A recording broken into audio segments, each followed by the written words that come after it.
Olá, como estão vocês? Estamos aqui em mais um BN Imóveis Cast para variar com muito assunto importante, grandes informações para você que curte a gente aí no YouTube e agora também no Spotify, né, Azevedo? Opa, Depois chegamos, hein? Estamos no Spotify chegamos também, né? no Spotify. E aí, meu amigo, como é que tá você? Tudo bem? Não tive no último, tá vendo? Você não sentiu falta, não? Claro, né? A gente tentou conduzir aqui um pouquinho, né? Mas faltou muita pergunta boa. Tá vendo? Ter amigo é a melhor coisa do mundo, né, gente? Bom, prazer estar aqui com vocês de novo, abrindo aqui o nosso BN Imóveis Cast, Dimitri. Você sempre junto com a gente, nossa turma aí que faz o nosso back-office aí sempre de maneira bastante eficiente. E hoje vamos trazer um assunto que envolve o mercado imobiliário, mas a gente vai falar com uma pessoa que fala diferente. Ele fala o que as pessoas não querem ouvir.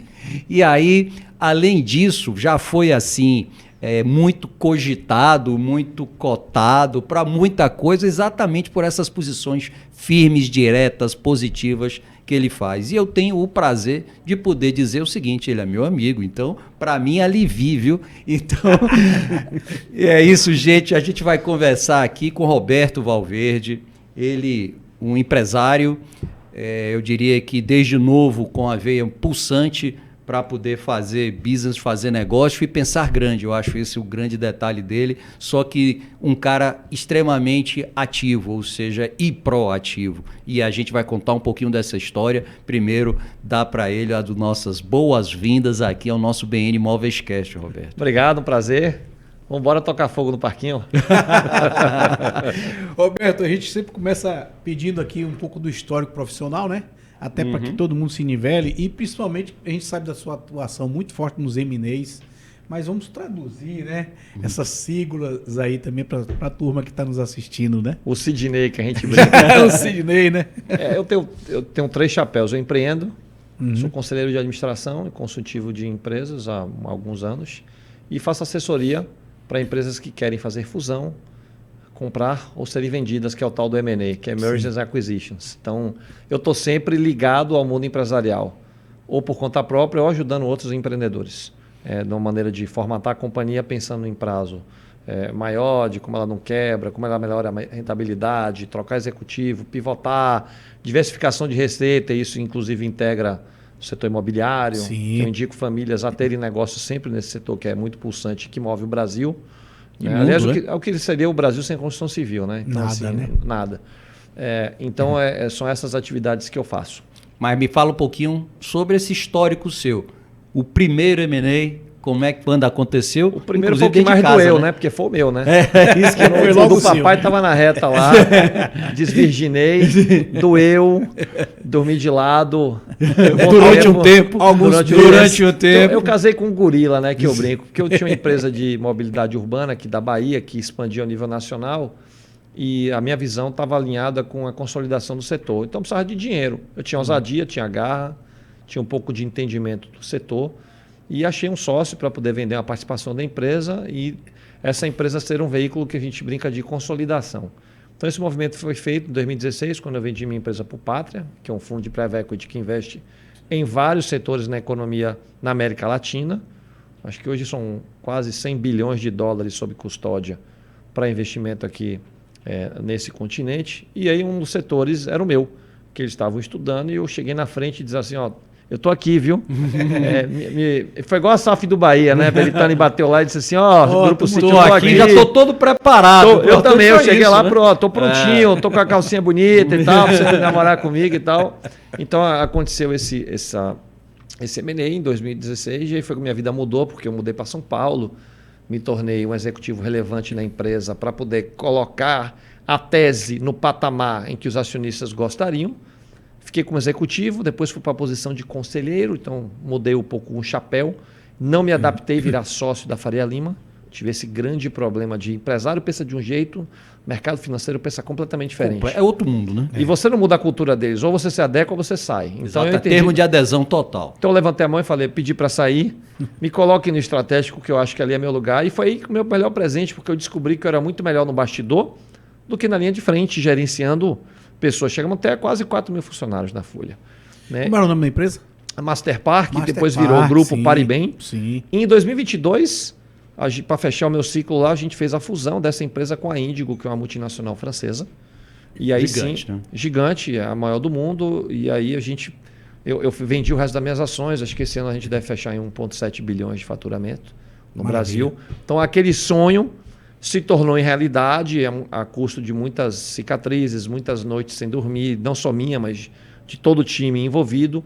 Muitos aprendizados, e esses aprendizados me gabaritaram para fazer o que eu faço hoje, que é estar no conselho de administração de empresas de setores diferentes e ajudando outras empresas que querem ser vendidas.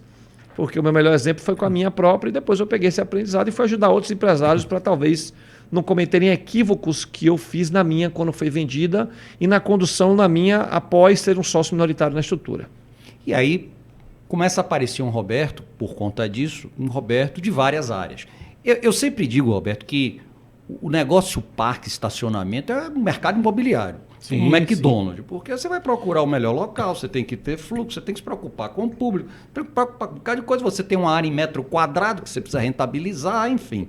É um business bastante próximo ali do que a gente chama do real estate. Agora, você começou a abraçar outros tantos, e dentre eles, o real estate na veia, ou seja, também dar conselhos, etc.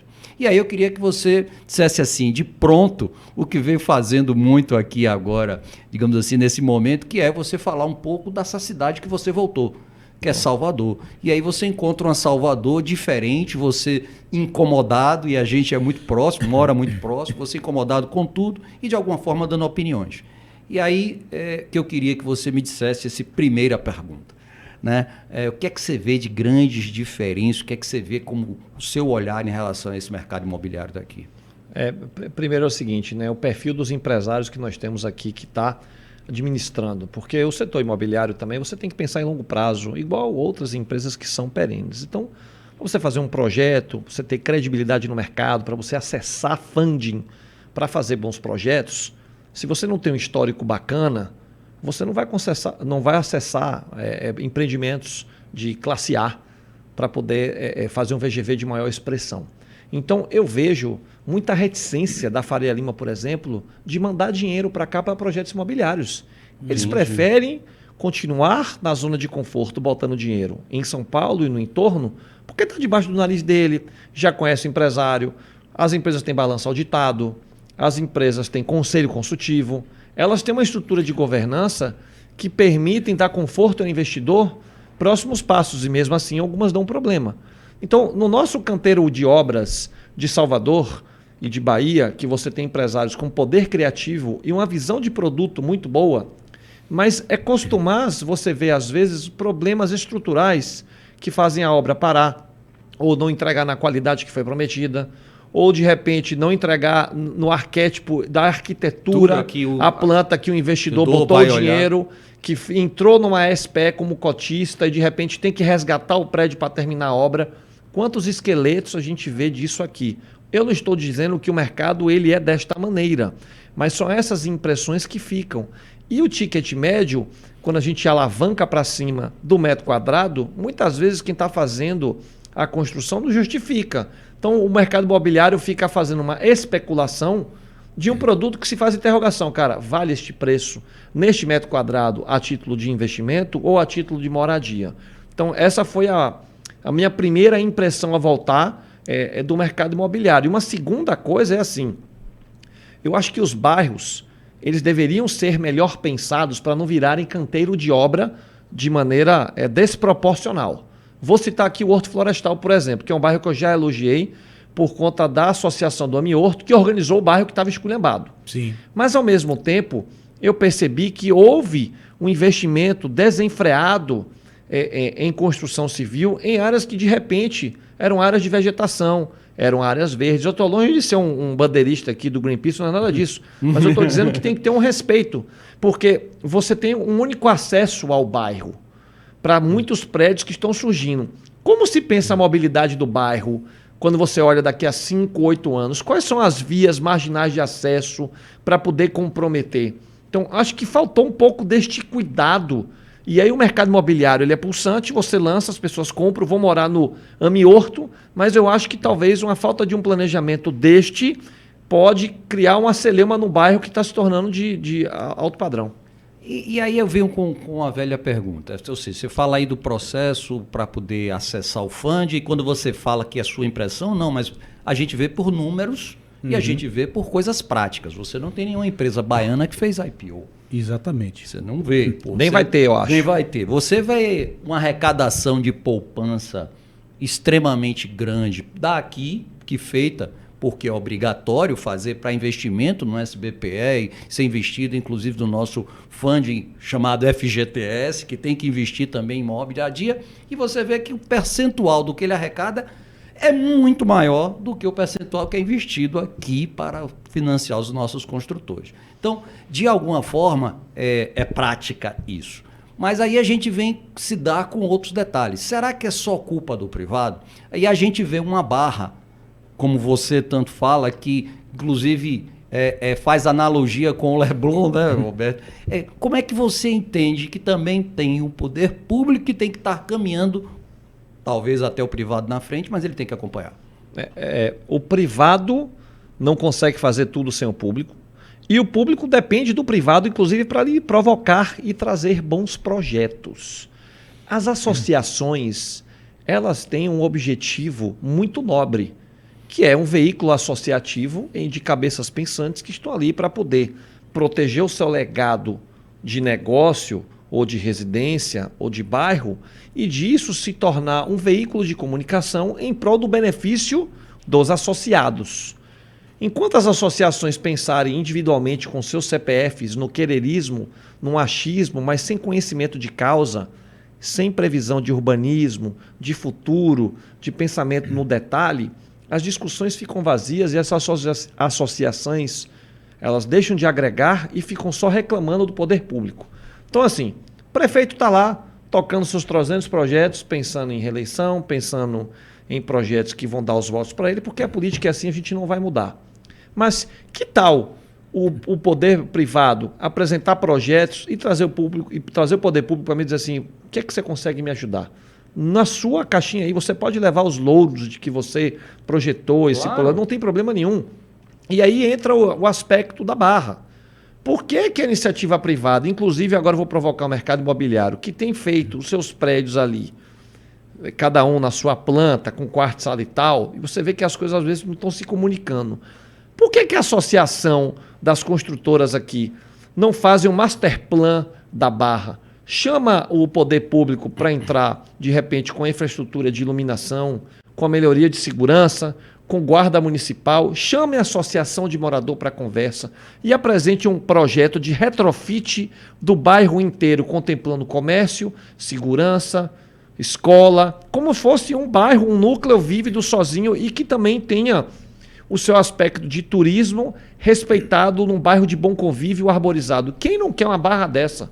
Esse que foi o meu objetivo de comparar as boas coisas do Leblon com a Barra. Então, acho que é esse dever de casa coletivo que temos que fazer. E, de novo, o privado vai ter que provocar e trazer o poder público. Temos cabeças pensantes aqui, inteligentes, que têm, inclusive, boa relação com o poder público para trazer uma conversa de alto nível. Não ficar igual um xiita reclamando em rede social, mas trazer soluções.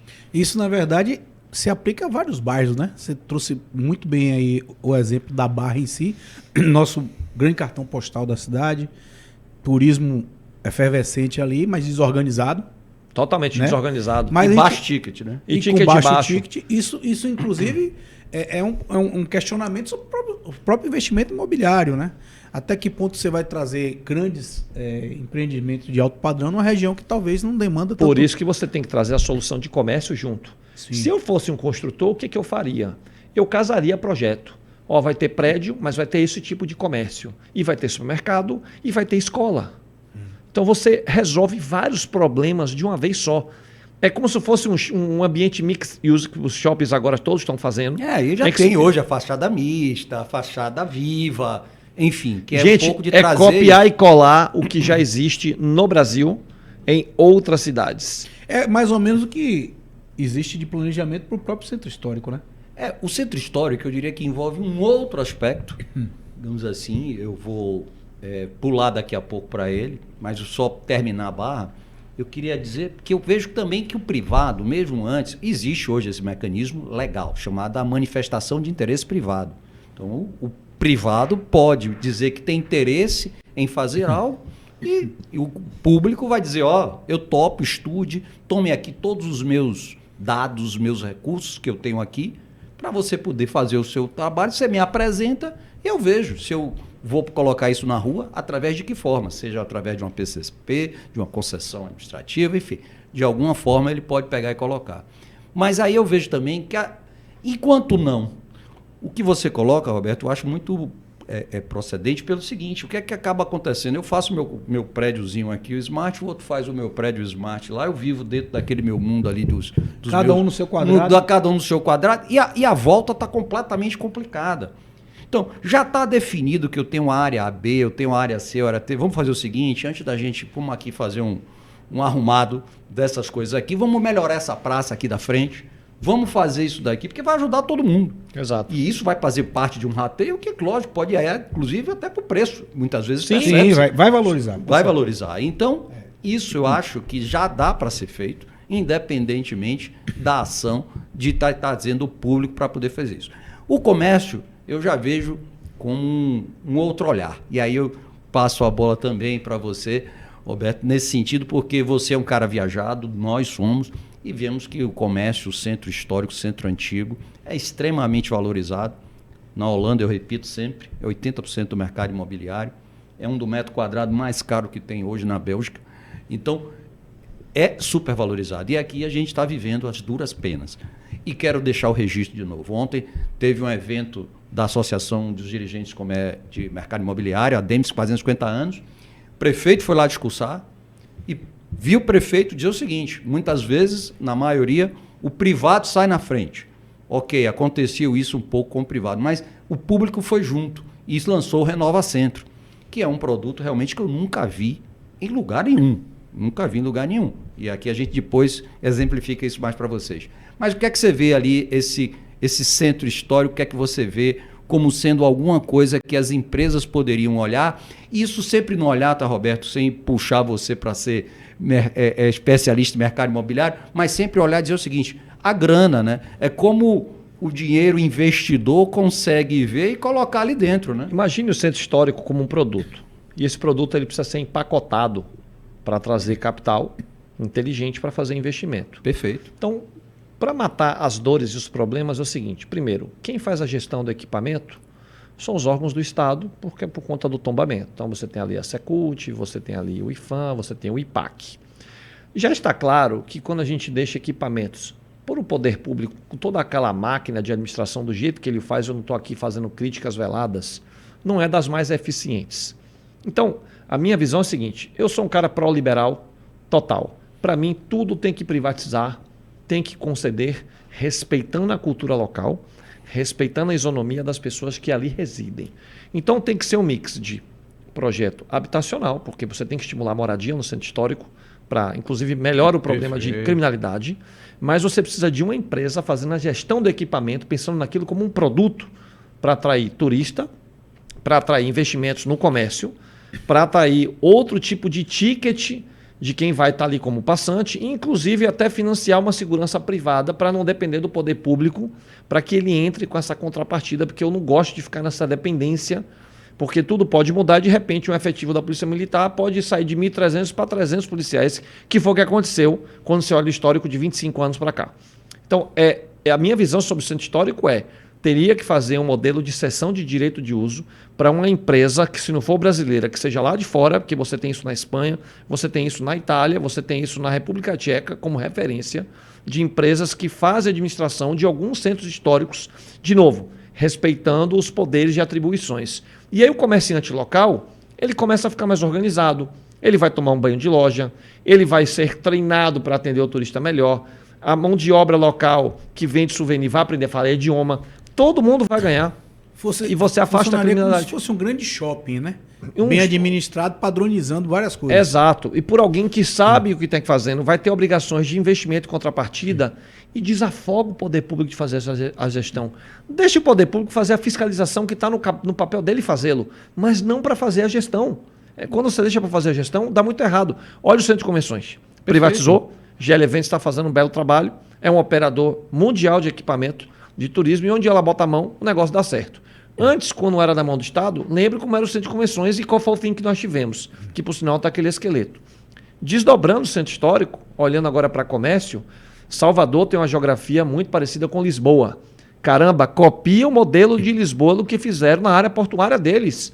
Aquela área onde é o Salvador Hub, aquilo ali é a área mais premium que nós temos. Ali perto do Terminal da França, para ficar muito fácil. Aquele espaço ali não pode ser um espaço para coworking de trabalho, nem para autarquia pública. Aquilo tem que ser um equipamento destinado ao turismo. Centro de lazer, gastronomia, de vinho. Agora, nosso Porto Madeiro, né? Precisa ter segurança lá embaixo, porque depois de 4 horas da tarde ninguém tem coragem de ficar no comércio. Então o poder público tem que entrar com essa contrapartida, privatize aquela área, já com um modelo pensado e deixe o poder privado, independente se vai ser empresa daqui ou empresa de fora, que sabe fazer a gestão disso. E aí você desdobra este modelo para as ruas de dentro. Revitalizar a fachada não chama investimento. Sim. Isso só deixa o bairro um pouco mais bonito. Mas isso não afasta a criminalidade. Então você tem que ter um mix de comércio ali, em que todo turista vai frequentar restaurante, bar, vida noturna, academia, hotelaria, que lá não hotelaria tem. E de novo, e aí trazer um modelo de habitação também residencial, que é o ponto chave, disso, né? Que para mim é o ponto chave, porque ações de poder colocar comércio já foram feitas algumas. Ações de poder colocar poderes já foi feito. A trabalhista saiu de lá do comércio agora e esse vazio que foi gerado lá vai ser difícil de ocupar. A própria prefeitura fez uma ação de levar a Secult lá para baixo, levou alguns segmentos dele estão ocupados lá. Inclusive agora, recentemente, a Sendec está lá embaixo também, no prédio ali do Roosevelt, Mário Leal Ferreira, enfim. Tem algumas ações feitas, mas você vê que não vai. Por quê? Porque precisa que exista o morador. Porque, como você bem disse, Roberto, depois das 18 é o morador que vai frequentar e ele tem que ter esse ambiente. E o comércio vai viver desse morador e o comércio vai ter que ter o final de semana dele ativo, porque senão ele vai fechar sábado e domingo. Né? Então, ele precisa ter a residência para poder viver lá. Então, acho que é uma mão conjunta. A partir do momento que eu acho que intitule, que já foi criado, e eu provoco muito isso, aqui, em alguns lugares que eu vou, dizer o seguinte: enquanto não tiver alguém, um foco específico para aquilo, tem que ter, na minha opinião, não tem a Secretaria do Mar, tem que ter a Secretaria do Centro Antigo. Então, quando for criada a Secretaria do Centro Antigo de Salvador, eu acho que aí muda, porque você sabe com quem vai falar, as pessoas especializadas vão ter lá metas, obrigações focadas para poder pegar e fazer, e a gente não ficar bailando e competindo com diversas outras coisas que as outras. Aliás, né, a nossa Associação Comercial da Bahia não fica no comércio, né? Não é um tanto antagônico. Você tem uma associação secular que está no bairro bicentenária, que está, entre aspas, largado. Acho que a Associação Comercial também poderia abraçar essa causa aí, ó, levantando para a Soares, que acabou de... Alô, Soares, ajuda aí o projeto. Você tem tantas boas ideias que você fizeram nas ilhas. Desdobra o projeto aqui para o comércio, traz sua expertise, acesso a investimento para poder ajudar o bairro. Eu tenho certeza que ela abraçaria essa causa. Eu acho que é um caminho para poder ser seguido. Eu acho que Isabela vem com essa... vem com esse pensamento, né, de poder fazer alguma coisa que chame bastante atenção. E eu acho que é outro ponto que a gente conversa muito, né? O quanto geraria voto um negócio desse funcionando e eu tenho uma MIP para fazer lá em cima, não é embaixo, mas é em cima, lá pro lado do Pelourinho, e a duras penas a gente vai caminhando para poder anos já de luta? 3 anos de luta. 3 anos. E mais quantos pela frente aí? Até você acha que de fato virá, se der tudo certo? Olha, eu já tive nessa pergunta 2 anos atrás e disse que seria em 6 meses. Mas eu tenho hoje, digamos assim, uma percepção de que há uma mudança no pensar, pelo menos. Okay. No sentar para estudar. Já está mais amadurecido. Não, tem todos os Você sabe qual é o meu sonho de verão para Salvador? É que tivéssemos um conselhão nosso, só de entes privados, de empresários, cabeças pensantes, que tragam sugestões, ideias e doem parte do seu tempo em prol da cidade que amamos. Eu voltei a morar aqui porque eu amo essa zorra. Eu nunca saí por causa disso. Senão eu ficaria morando em qualquer outro lugar do mundo. O que eu faço, eu posso morar onde eu quiser. Então, Dá para fazer. Tem gente fazendo. O investidor que está lá fazendo a duras penas com o seu recurso na Rua Chile... Roberto iria para o mundo político, não? Não.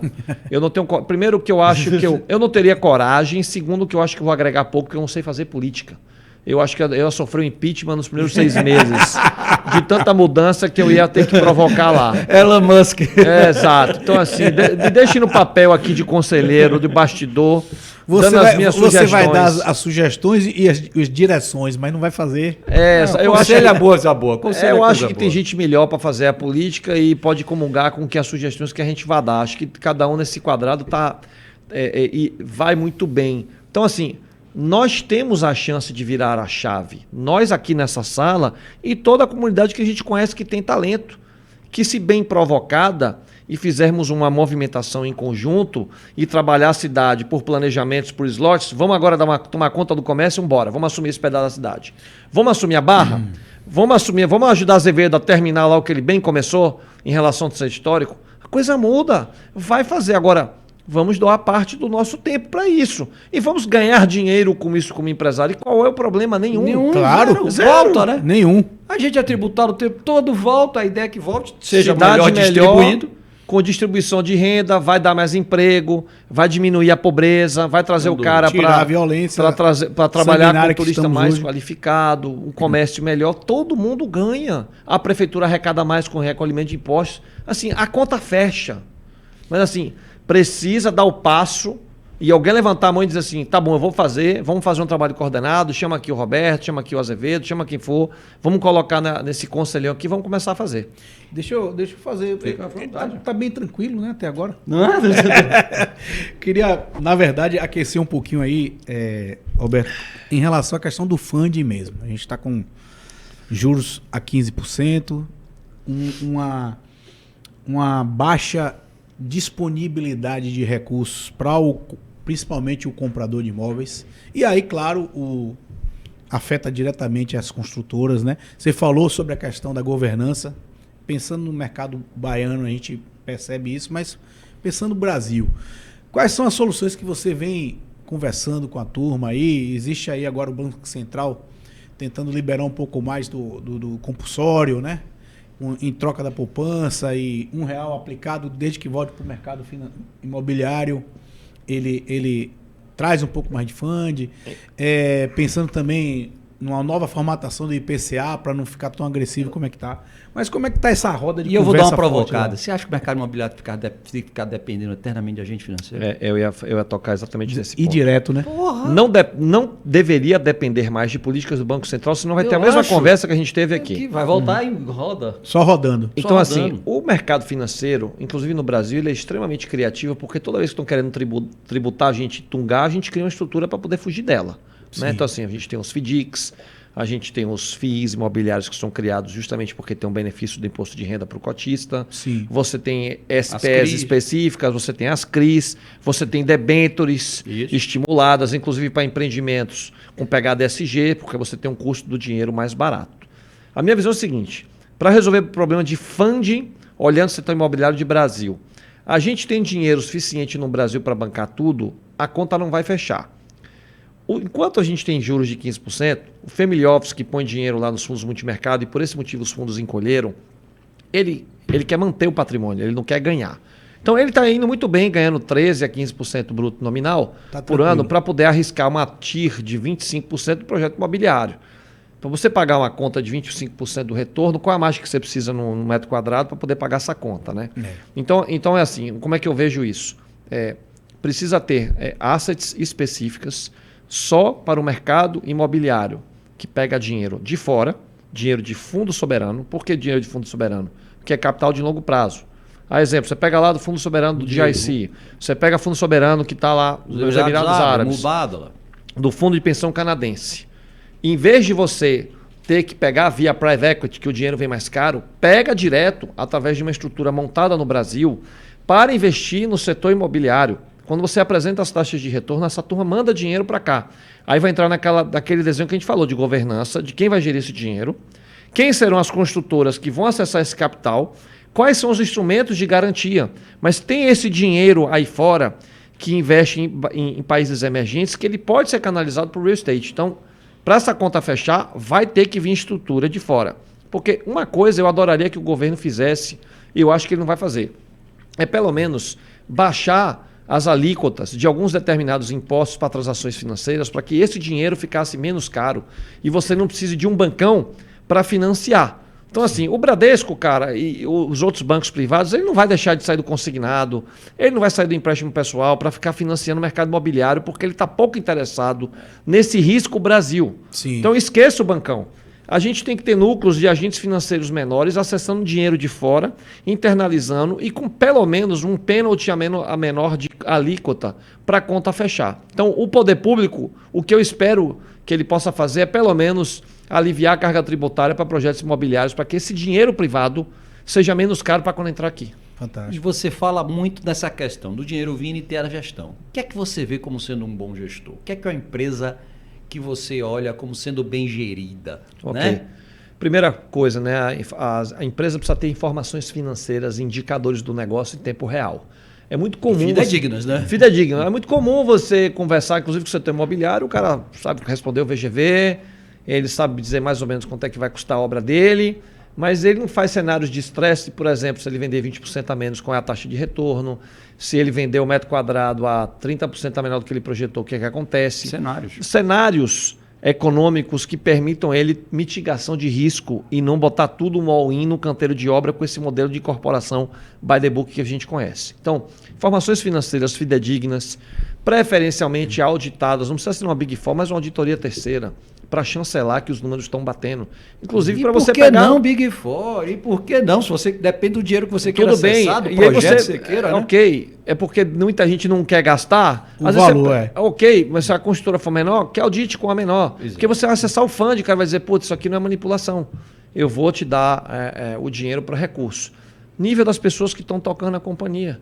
Às vezes você entra lá na empresa, o cara, rapaz, eu não preciso de financeiro não, eu tenho aqui esse tesoureiro que ele me resolve. Extremamente familiar. Familiar, precário, pai né? para filho numa sucessão Não, assim, é meio... contador que vira administrativo. O advogado da família é o cara que toca o jurídico, que toca um pouco de operação. Se vacilar, o cara bota a mão até no financeiro.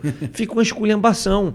E aí depois o pessoal quebra e não sabe por quê. Então, assim, governança precisa ter visão de médio e longo prazo, projetos diferentes, nichos de negócio, perfis diferentes de pessoas que tocam as suas áreas, que tenham competência para estar lá, acessar capital responsável, fazer muita conta, fazer muita projeção e estar preparado para fazer cenários de estresse e transição de negócio.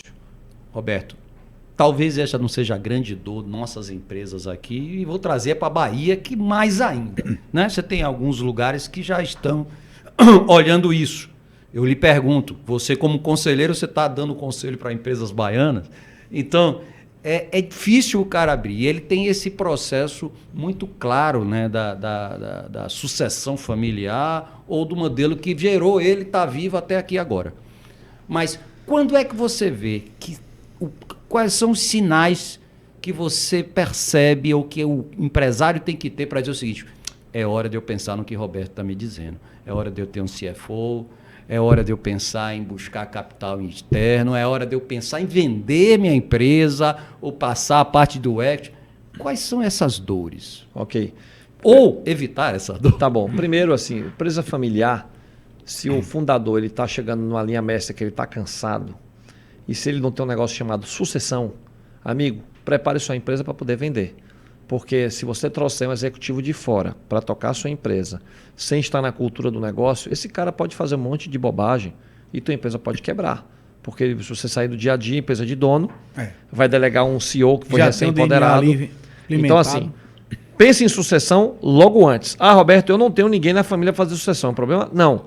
Faça sucessão com executivos que você contrata desde o início da sua empresa, em que ele fique anos com você, ofereça pacote de estímulos para que ele vá ficando, dê participação, largue de ser mesquinho, e aí você faz uma sucessão. Perfeito. Que é a segunda coisa, né? Abra a sua empresa, fale com o mercado. Não encare todo mundo como um concorrente que vai tomar seus negócios. Cara, troque informação. Em São Paulo isso é comum. Os concorrentes trocarem figurinha, que eles estão economizando tempo de errar caminho. Olha, cara, eu errei aqui, meu projeto não deu certo nesse, para onde que você acha que eu devo ir? Qual é a sua tomada de decisão? E depois essas empresas acabam fazendo um negócio juntos.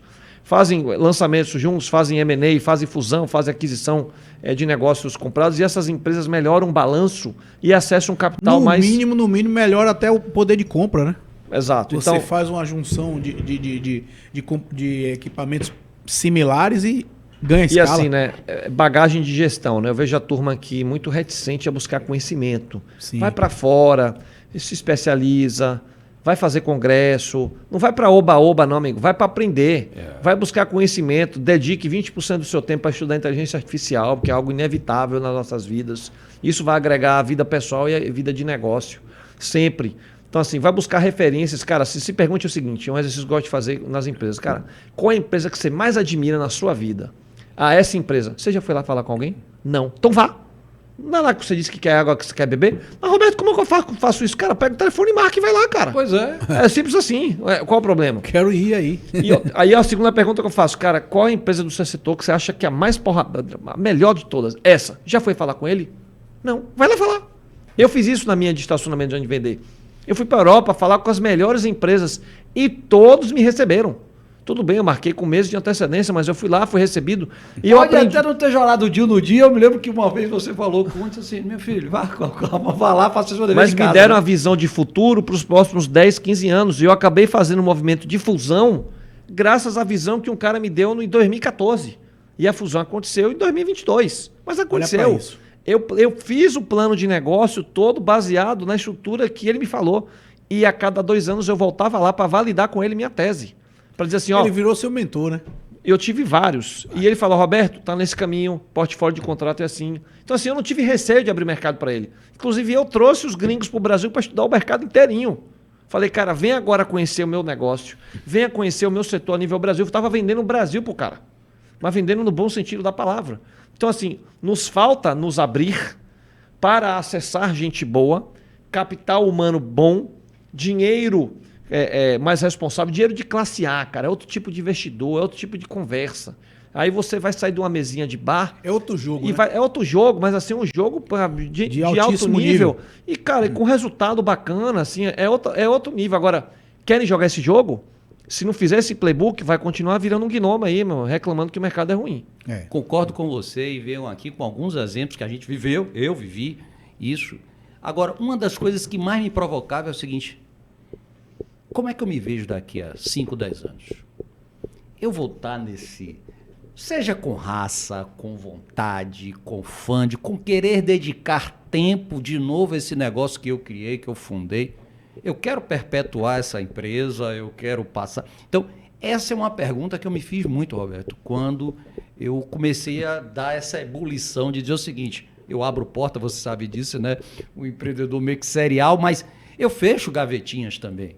E o momento de fechar gavetinhas é muito quando eu me pergunto como é que eu me vejo. Eu vou ter caixa para competir com esse mercado que está vindo? O visitar que Roberto fala. E eu fiz o dever de casa. Quando a gente vendeu, fui visitar o mercado de fintech. Eu digo, caramba, O mercado é muito play, duro é esse outro mercado, jogo. porque o mercado financeiro está ali dentro, ávido, e eu não tenho expertise para isso. Eu digo, eu passo a bola. Então, começamos a preparar isso, que foi a auditagem, aí foi Big Four e tal, e acabou sendo vendido para quinto andar, que foi a ata. Então, de novo, são detalhes extremamente importantes que eu vejo que você está citando aqui, que serve para tudo. Isso serve para a imobiliária e serve para a qualificação, porque a gente tem um público aqui, Roberto, de muitos corretores que nos ouve, que nos vê, e eu digo muito que ele tem que funcionar como se fosse um CNPJ. Perfeito. Né? Ele tem que funcionar como um CNPJ e não como um Ele CPF. ele é uma empresa, né? E ao contrário, ele vai estar rodando, visitando apartamento o tempo todo, com essa disposição, com esse negócio. Acontece um negócio, vai ter um momento que ele vai ter que repensar esse processo. Exatamente. Então, de novo, eu acho que esses seus conselhos servem por demais para, inclusive, toda essa plateia que a gente está vendo aqui. E aí vem aquela velha preparação, né? E aí você falou de corretor. Veja como a vida dos corretores mudou com rede social. Os poucos corretores que sabem usar a ferramenta estão vendendo pra caramba. Investindo na autoimagem, credibilidade, nível de informação, transparência da informação, o tipo de imóvel que ele categoriza, o tipo de cliente que ele atende. E aí ele pode se dar o luxo de até escolher os imóveis que ele vai poder vender. Tem gente em Salvador fazendo isso muito bem e os exemplos estão aí. Então, assim, você consegue fazer diferente. Saia da massa que todo mundo faz igual. Pense diferente, busque referências no Brasil, no mercado norte-americano, que é uma aula de venda. O americano é o maior vendedor do mundo, cara. Os americanos são mestres no marketing, cara. O Roberto, e aí eu fico provocando, aí de novo, provocar os corretores, né? Eu recentemente fiz um livro, assinei fiz capítulos de com Marcos Araújo, que virou best-seller. Sim. O livro dele, tá? Mas eu fiz capítulo lá, participei. Fiz recentemente um chamado Empreendedorismo Imobiliário com outros coautores. E a compra ainda é ínfima. O pessoal não acessa o conteúdo. Não vai atrás desse conteúdo e quer fazendo um curso que a corretagem faz, Roberto, de 3 meses. Acha que daí já está sabendo tudo. Tudo. Ele é a bala que matou John Lennon com 3 meses de um curso e que sai praticando um negócio desenvolvendo 2 milhões, 3 milhões, 4 milhões.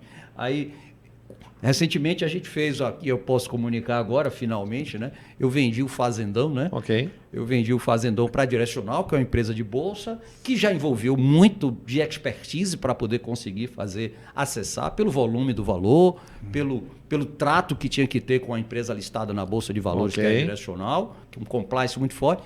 E nesse caminho estava tudo razoado, fechado. Tudo lindo. Entra quem? O City Asaf, doutor. Cultura diferente, gringo na história. Governança completamente diferente. Contrata Richard Ellis para olhar tudo isso, validar o deal e tal, traz novos valores, aí você tem que sentar em cima. Ou seja, tudo isso envolve a categoria que a gente faz, mas você faz um negócio de 50 milhões. Então, esse acesso eu provoco porque eu sou um fã de Roberto nessas provocações, porque você tem que pegar aqui e rever isso que ele está dizendo lá dos seus bastidores e de se responder algumas dessas perguntas se você fez esse dever de casa. E aí eu venho com para mim é super importante para poder agregar nessa pergunta que Dimitri fez tão bem, que é a questão de fund. A gente vai para a questão fundos imobiliários. Ok. Tá? Então, um negócio aí que veio crescendo, enriqueceu muita gente, né? E que vem sofrendo um pouquinho as dores agora de uma taxa Selic de 15%, mas o que são esses fundos imobiliários? E aí a gente vai partir para o tijolo, vai partir para o fundo imobiliário, e esse fundo imobiliário a gente vai curtir o de papel, a gente vai curtir mais um fundo imobiliário, tijolo. Fala um pouquinho para a gente, para o nosso incorporador, construtor, entender, porque ainda é um mito muito grande. Assim, eu diria que nos últimos 10 anos, o tema de fundos imobiliários, FIIs, CRIs e até CRAs, eles evoluíram bastante. Como todo setor, ele teve muitos aprendizados, claro, né? Estruturas que não paravam de pé, compra de portfólio de negócios que não valiam a pena e de repente o cotista não tinha a remuneração que ele precisava ter. Mas o mercado ele foi aprendendo, ele se autorregula, se autodisciplina. E o investidor institucional ele não perdoa picaretagem nem equívocos, porque senão ele não põe o dinheiro de novo. E para variar, a Faria Lima sempre desenvolvendo esses projetos e esses produtos, copiando o que se faz lá fora, no mercado norte-americano, principalmente como referência, que também tem fundos imobiliários há muitos e muitos anos. Inclusive a CBRE é cotista de fundos imobiliários lá fora. E é um negócio em que possibilita quem nunca foi cotista na vida de uma SPE, de um prédio, você pode ter um veículo de investimento através de um fundo imobiliário. E esses fundos eles servem de funding para construtoras também. Porque o fundo ele não põe dinheiro diretamente no projeto. Ele não compra tão somente um portfólio de ativos que existe. Ele faz emissão de dinheiro para projetos que a gente chama de Greenfield ou Brownfield. Ou seja, projetos com determinada área bruta alocável, de ABL, seja para venda de unidades, seja para locação de espaço. A vocação do fundo é para isso. Se você for olhar a destinação dos fundos listados, tem quase nada de Nordeste. É muito São Paulo, galpão logístico, empreendimentos habitacionais, Minha Casa Minha Vida. Por que o Nordeste não está lá? Já perguntou? Porque os projetos que chegam lá, chega torto, PowerPoint que tem um VGV que não bate nada com coisa alguma, o cara tem uma empresa limitada que nem SA entra, aí o cara do fundo fala, cara, não vou botar o dinheiro nesse seu projeto... Com essa insegurança, né? que você está me falando que é muito bom, mas, cara, nem a escritura do negócio você tem direito. Qual é a chancela que tem seu projeto, né? Então, quem chancelou? Quem é que está na frente? Qual é o histórico de entregas que você tem? Você botaria botaria o dinheiro na mão do cara que está te vendendo um material de PowerPoint lá no Nordeste? Cara, eu não botaria. Eu teria que fazer uma mega de uma diligência. Então, assim, a gente não sabe nem se vender direito. E o se vender não é dar de Ike Batista e vender coisa que não existe, não. É vender um negócio palpável. Um projeto real, bom, com histórico de entrega, com histórico de empresários que já fizeram boas entregas no passado, que a gente tem isso aqui. Esse banho de loja nos falta de fazer isso. E a gente só aprende isso quando investe na arrumação da nossa própria casa, que é a tal da governança que eu tanto falo. Você quer jogar jogo de Série A, amigão? Para você jogar no Real Madrid, você tem que sair do Jacuipense, começar a jogar no Bahia, fazer aqui o bagulho direitinho, depois você vai lá pro time de Portugal, para depois você bater lá no City, entendeu? Esse jogo tem um caminho. Tem esse caminho que a gente tem que percorrer. Ah, mas eu já fiz entrega de não sei quanto de VGV. Dane-se. Se você não souber fazer esse playbook, a Faria Lima, fundo imobiliário, não vai dar o dinheiro para você. Concordo plenamente, porque não é só fazer. É saber como você envelopa isso. Eu estava brincando, que me perguntaram recentemente, o que é que faria você investir? O que é que você olha? Eu digo, eu tenho um negocinho que eu chamo IPSI. Mas o diabo é IPSI? Eu digo, não, primeiro tem que ter uma I de ideia, tem que ter P de planejamento, tem que ter um S que é de simulações, cenários, e tem que ter o P de pessoas, quem vai operar, quem vai conduzir. Ai, pô, então... Ou seja, criei a sigla, criei a nomenclatura, que é o enxovalzinho que você vai montar, traz ali exemplos que você usou isso na prática para você depois apresentar. Porque é muito comum que essa sensação fique latente na gente. Aí a gente não pode, digamos assim, não é que a gente está indo de encontro. O cara lá fez o dever de casa dele, entregou, criou os filhos, fez e tudo mais. Eu me lembro quando eu ia vender Remax, que o cara dizia... Meu nome é J. Osvaldo. Quem é a Remax, meu amigo? Eu sou J. Osvaldo. Eu criei minha família toda aqui com essa aqui. E você vai dizer que eu não vou poder botar Remax J. Osvaldo? Não, filho, não pode botar Remax J. Osvaldo. Então, esse é um processo que é muito de aprendizado e que só conhece isso. Uma coisa que eu vou corroborar também com o Roberto, que é o fato de você sair da caixinha. Sim. Eu encontro o Roberto de vez em quando, encontrava o Roberto de vez em quando, em coisas que não tinham nada a ver com o nosso mundo. Nada a ver com o nosso mundo, mas essas caixinhas, esses contatos, investir num curso, independentemente que tem muitos que são preparados para receber nosso dinheiro e não faz tanta entrega, né? Porque acaba entrando na Faria Lima lá, complica, né? Como tantos que a gente conhece, né, Roberto? Mas, de alguma forma, você tem que sair para você abraçar, acolher todo esse conhecimento que está aí do lado de fora e que muita gente passa sem problema. Olha só, imagina, às vezes eu pego a empresa para vender... Tem valor de mercado 500 milhões, 700 milhões. Só que eu tenho que falar para o cara, velho, você não está pronto. Você não vai passar numa diligência. Mentalmente, você está despreparado para sentar numa mesa de negociação. E você tem que fazer um trabalho de 1 ano e meio aqui dentro. Ah, mas eu quero vender agora. Eu falei, cara, se você for agora, você vai ser almoçado. Sua empresa de 500 milhões vai valer 200. E você vai ficar puto e vai sair da mesa e vai achar que o nego está te enrabando. Então, assim, calma. Vamos tomar um banho de loja? E coach mental, contrata logo um terapeuta para você aí. Porque, né, primeiro que ele vai deixar de mandar, né? Às vezes aquele cara que mandou a vida toda é difícil. Tá preparado então, para assim, perder essa coisa. Cara olha para mim e fala, pô, Roberto, mas eu construí isso do zero, tem empresa que vale $500 milhão. Eu falei, cara, muito bacana, mas alguém tem que fazer esse cheque para você. E para fazer, até o Pix entrar na tua conta, tem uma longa estrada de uma negociação. Nem todo mundo está afim de ouvir isso. Mas essa é a realidade que nos espera, porque o mercado... Ele não está afim de ficar domesticando ninguém até fazer. O tempo está correndo. O mercado financeiro quer botar pronta, dinheiro, né? Em coisa pronta e coisa boa. Coisa boa. Então ele está lá, né? Uma fila de gente passando um pinico querendo vender. Por que ele vai escolher você e não vai escolher o outro?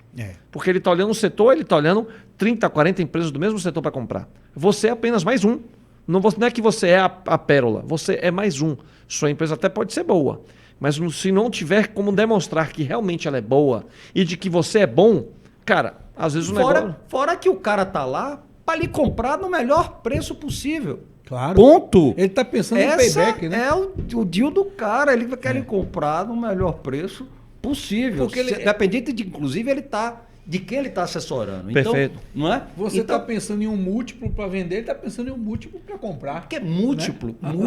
Tem um negócio, Vitor, que que é, digamos assim, é meio parametrizado, é mais fácil Sim. até. Você chega vai lá, numa faz média. uma consulta e não sei agora. Para você chegar naquele múltiplo ali, ou ser algo maior do que aquele múltiplo que o mercado está regendo daquela determinada atividade, amigo.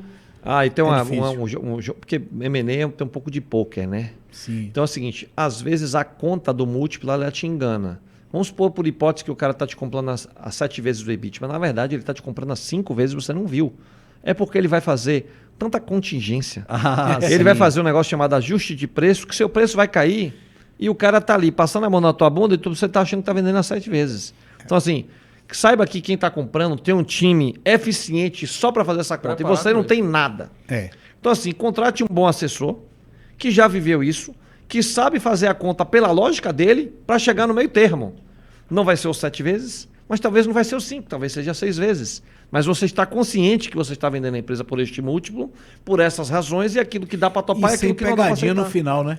Pegadinha Porque depois tem, ele vai ver. pegadinha tem um Tem monte. várias. Tem E Inclusive, vai ter sempre. até no dia de assinar o contrato. Sim. Então, nosso trabalho aqui é botar as pegadinhas que a gente topa e as que a gente não aceita e as que a gente vai ter que negociar. E a vida é essa. Ô, Roberto, e outra coisa fundamental, meu amigo, sai do game. Os caras estão preparados, você vai sofrer. Bota alguém do escudo para poder te ajudar nesse processo. Porque só no dia de assinatura, e eu já vivi isso, o Roberto sabe, algumas vezes, só no dia de um deles que eu fui assinar, eu passei 18 horas dentro de um escritório, o nego me malhando. Então, de novo, é um processo que tem que ter esse filtro, senão a gente vai sofrer. Fica exaurido. Agora, pelo amor de Deus, não deixa de olhar para os fundos imobiliários, né, Roberto? Os FIIs Sim, que estão aí, porque é uma fonte nova e que está se enquadrando e se revelando. Tem que olhar, inclusive, eu, na pessoa física, eu sou investidor de vários FIIs. Eu tenho uma assessoria dedicada que faz diligência nos fundos, que conhece o portfólio dos ativos, conhece a saúde financeira, conhece os gestores. Então, assim, eu, inclusive, gastei um bom tempo diligenciando antes de topar qual fundo eu botaria qual quantidade de dinheiro, a que valor de cota e qual a remuneração prevista. E eu leio o balanço de fundo, embora eu tenha um assessor para fazer isso para mim, que eu dou o double check, né? Lógico. Então, assim, não dê, porque é seu dinheiro. Não acho que botei meu dinheiro lá no FII e larguei lá, não, cara. Existe um acompanhamento, existe um rito. Então, assim, tem uma boa assessoria para te dar o drive dos fundos que você deveria, entre aspas, correr mais risco ou correr menos risco de acordo com o seu nível de apetite. A gente tem alguns... se a gente fosse fazer um template aqui de ideias excelentes que passaram por aqui, não só ideias como conselhos excelentes, um bom conselheiro, né? A gente fala primeiro da preparação, de forma geral, e preparação, a gente está falando de roupagem também. Segundo, de sair fora da caixa, senão você não vai enxergar coisas que o mercado está te absorvendo no dia a dia e você não fica tão ali só olhando para você, e aí entra o associativismo para ajudar essa saída da caixa, né? Porque você faz um empreendimento imobiliário e pensa também no lojista que pode agregar ao bairro, é totalmente sair da caixa. E você só vai conseguir sair da caixa se você sentar com um lojista desse e falar assim, o que é que atrai você a vir para a Barra agora? Como é que uma livraria que tem seus contextos pode agregar com excelente café ali na Barra, junto, debaixo até de um excelente prédio que vai ter short stay o tempo todo ali, né? Então a gente teve esse insight aqui e a gente tem o insight da coragem também, né? Porque se o cara ficar só planejando também demais, né? Só no planejamento demais não vai sair. Não sai nada. Né? Não vai Eu sair, brinco muito, né, Alberto? E aí eu vou fazer um ping-pong rápido com você aqui. Aí, boa. Vamos lá? Bora. Bora. Empreendedor ou empresário? Empresário. Empresa tradicional ou startup? Tradicional. Essa depois eu vou perguntar o porquê, porque geralmente eu não pergunto o porquê, não. Mas vamos caminhar, viu? Fundos imobiliários ou investimento direto? Fundo imobiliário. Crescimento com franquia ou próprio? Próprio. Bahia ou São Paulo? São Paulo. Ele não fica em cima do muro, Não, zero. Mas aí você toca num ponto, que aí tem o segundo tempo deles, mas você tocou aí na questão do startup. E hoje é um mundo que está acontecendo, você não vê essa questão de olhar múltiplo, porque não tem o que apresentar ainda. Como é que você está vendo esse mundo e como é que você vê hoje, notadamente, a Bahia e o mundo imobiliário nisso? Tá, vamos lá. Primeiro, avaliando startups no mundo geral, os fundos de venture capital eles perderam bastante dinheiro nos últimos 3 anos para cá por conta de unicórnios que viraram camelos. Então, como todo negócio que tem dinheiro abundante, houve uma farra de supervaluations, de que empresas até poderiam ser boas, mas foram supervalorizadas, em que enriqueceu um ecossistema que vive boletando um entorno, que é advisor, que é consultoria, que é auditoria, advogado, investidor, banqueiro que vai listar a empresa na bolsa. Então, o mercado se corrigiu. E aí o Brasil, que é um mercado ínfimo, pequeno de investimento de startup, quando a gente olha mundo, se corrigiu também, porque alguns fundos de venture diminuíram o tamanho, gestoras fecharam e o cheque grande secou. Então, o nosso mercado de investimento em tecnologia, do ponto de vista de cheque, ele é pobre quando a gente olha a China, quando a gente olha Israel, quando a gente olha Estados Unidos, por hipótese, e talvez até algum país europeu. A qualidade de fundadores, que são chamados founders, tem pouco founder que tem experiência, que já saiu de uma early stage, que já foi até para uma série A, que fez um desinvestimento ou que quebrou e voltou de novo. É uma panelinha fechada. E essa panelinha malandreou, porque essa turma fica sempre fazendo o mesmo pitch deck, dizendo, já fiz tantas coisas ali atrás, me dá um cheque novo para uma ideia de PowerPoint. E aí os fundos, na preguiça de olhar empresários de fora, já vou chegar no caso de Salvador, que tem boas ideias ou que já estão preparados, não acessa esse cara. Porque a panelinha da Faria Lima do coletinho já está lá. Já está lá. Já está na festa. É um fechado, né? Aí o ecossistema de startup de Salvador, que ele ainda é muito pobre de gente boa, e alguns startupeiros aqui da Bahia que fizeram startups muito bacanas, que foram vendidas, exemplo da Jus Brasil, Rafael, cara que conheço, brilhante. Todo mundo ganhou dinheiro lá, merecidamente. Quinvo? A Quinvo, do Moacir. Do Moacir. A gente tem aqui algumas boas referências, são poucas, mas tem de startups que ou deram certo ou que pelo menos continuam sobrevivendo com dinheiro em caixa. Então, o dinheiro não chega aqui. E aí você tinha lá no ambiente de Salvador Hub um ecossistema para poder fazer algum cheque, para alavancar essas empresas, para que elas tomem um corpo, para conseguir chegar lá em São Paulo e fazer uma rodada decente. Mas o mercado ainda é muito incipiente, muito pequeno, em que os cheques são pequenos, para empresas ainda no estágio muito pequeno. Falta preparação das pessoas que estão tocando essas startups aqui. Então, a chance de mortalidade é maior. Então, você tem que olhar o mercado de startup a nível Brasil. E aí, quando você olha para o setor imobiliário, para as PropTechs, quando você tem um negócio que é voltado para o mercado de venda de imóvel, aí você tem algumas startups aí, inclusive uma das que você citou há pouco aqui, que são as mais famosas e que também fizeram seus supervaluations. Lembra que a Loft teve um problema sério de superavaliação, teve que tomar uma correção numa rodada e numa empresa que tinha muita gente boa, mas rasgando muito dinheiro. Então, startup para o setor imobiliário no Brasil, vou te dizer que não é a bola da vez. Toda vez que você olha para a tecnologia, sempre tem um setor da moda. Agora tudo é IA. Antes era blockchain, agora é IA, com um pouquinho de cryptocurrency, com database, e IA está movendo todos os pitch decks daquilo que você vai olhar, e resto é resto. Então o mercado adora estar nessa moda. Novidades, né? Então, assim, se você não botar o IA junto com o mercado imobiliário, o investidor nem vai olhar para a tua cara. Assim. Então, eu vejo ainda com reticência, é um mercado pequeno, com retores razoavelmente assim, e muita gestora que fez bobagem. Por isso que eu não ponho dinheiro. Porque eu acho que a economia real me entrega mais coisa, que eu consigo ver resultado, eu consigo arbitrar geração de caixa, eu consigo me indicar mais risco do que startupeiro que nunca geria empresa na vida. Perfeito. Bom demais. Bom demais. E veja como...